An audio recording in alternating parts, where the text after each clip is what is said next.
Hello, I'm your host Gavin, and today we will simply be learning Adobe Illustrator, how to rotate, copy, and repeat. Today's tutorial is brought to you by MindPoint Summit Discord. Link is in the description. Now with that all the way, let's get right into the tutorial. So for rotate, copy, and repeat, what we're simply going to want is some object that we're going to rotate. So I made this thing, and if I hit R, it'll select the rotate tool.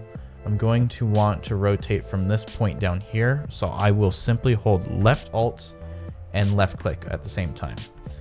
Now it's going to tell me what kind of angle I'm going to rotate at, and then also show a preview. You can enable or disable that. So I'm simply going to want to have 20 of these in a consistent circle, so I'll just do 360 divided by 20. Then I will hit copy so it keeps the original one. All right, and now all I need to do is hit Control D a bunch of times to make a complete circle. And there you go. That is how you rotate, copy, and repeat in Adobe Illustrator.